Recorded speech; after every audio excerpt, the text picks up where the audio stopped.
So, guess who I'm voting for New York City mayor? That's right, Mamdani. Now, early voting for NYC is happening now, folks. And most of us already know the AOC has endorsed Mamdani. So early vote, fill out your ballots, and make sure that you do not rank Andrew Cuomo on your ballot. Don't do it, folks. We are going to rank our ballot Zohran #1 for a New York City that can be affordable to all of us. But not only AOC is supporting him, he has now got the endorsement of Senator Bernie Sanders. Latest in the race for New York City mayor. The primary is 1 week from today, and we just learned Vermont Senator Bernie Sanders will be endorsing Zohran Mamdani. Today, Sanders saying in part, at this pivotal and dangerous moment in American history, status quo politics is not good enough. We need the kind of visionary leadership that Zohran is providing in his campaign. In my view, Zohran Mamdani is the best choice for mayor of New York City. And I will be a mayor who doesn't bow down to corporate interests, doesn't take his orders from billionaires, and sure as hell doesn't let ICE steal our neighbors from their homes. There are no kings in America. Whether that's Donald Trump, Andrew Cuomo, or the Republican billionaires who fund both of their campaigns. To everyone who pulls me aside to whisper with the best intentions, you have already won.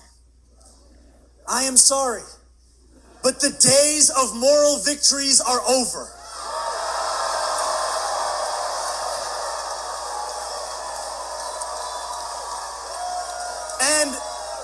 And as my father told me years ago, when the right wins power, the left writes a great book. Those days are over too. Because this is a campaign that is going to win on June 24th. Now, I know Cuomo and his lying ass is getting a lot of mailers out there making up a lot of stories, especially scare tactics, saying, oh, Mamdani is going to defund the police. No, that's not what's happening, and that's not what Mamdani is proposing. Listen. Now the NYPD is answering 200,000 mental health calls a year, and you can't separate that from the fact that only 35% of crimes from the first quarter of this year have actually been solved. Because if you're asking those same police officers to both pick up that call, go on that trip, and respond to that shooting, there is just one of those things that is not going to be able to be done.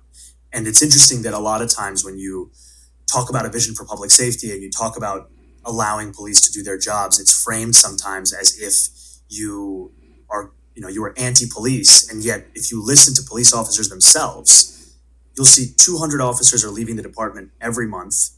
A leading cause of that departure and the fact that nearly a quarter are considering it is forced overtime. And a lot of that forced overtime comes from officers working doubles and triples and being placed in the subway station, being placed doing this response to nearly every failure of the social safety net. And the way that you can make that life a little bit more standard and have a little bit more quality in when they know they can actually go home is by ensuring they can focus on the 7 major categories of crime and not by saying you pick up the phone anytime anyone calls. Now look, I am not paid to make this. I am not a volunteer from Mamdani's campaign. I don't have time. But I think we need to go back in time a little bit because people seem to have forgotten the shit that New York City went through with Cuomo. Did you forget? Here's some old news coverage of Cuomo and the scandals that he got into before leaving New York City in disgrace. And we are hearing tonight reaction from some of Governor Cuomo's accusers. Natalie Dudridge has more of the CBS News exclusive interview with Charlotte Bennett. Charlotte Bennett, former aide to Governor Andrew Cuomo and one of the 11 women who accused him of acting inappropriately, reacted swiftly to the investigation on Twitter with one word: resign. then later spoke exclusively to CBS News anchor Norah O'Donnell for Evening News Tonight. Well, based on his statement earlier today, I'm going to assume that he's not going to resign, though I would think that's the most respectable way to respond to a report this scathing. So it's up to us. It's up to New Yorkers. It's up to, the voices of our electeds. It's up to America. We need to say, Carl Heastie, you are the Speaker of the Assembly. You have a responsibility to impeach the governor. Another former Cuomo aide on a list posted on social media saying, thank you to everyone who expressed support out loud and in whispers. The report, the outcome was actually worse than many of us expected. There were actually additional people that we did not know about who had been sexually harassed. Sonia Osario is the president of the National Organization for Women in New York that works to further women's equity laws and hold business and government accountable. She says the governor has no other option but to step down. Oh, we've called for him to resign, clearly. I mean, it's over. There's no other answer here. Nobody else has ever survived something like this and stayed in power. The Sexual Harassment Working Group, made up of former state and city legislative staffers who have experienced either harassment or assault at the hands of elected officials, held a Zoom conference saying it's clear Cuomo will not be taking accountability for his actions, which have been described as gaslighting, a form of manipulation that gets the victim to question their own reality. A seriously disturbing slideshow that was nothing short of gaslighting. And he's doing that to complicate the facts. And the fact is everything that these courageous women told us months ago that was finally corroborated. This behavior has no place in any office. Sexual assault advocates are urging the Assembly to impeach Cuomo and pass survivor legislation in response. We're sorry for the political inconvenience, but no apology to the families who've lost loved ones.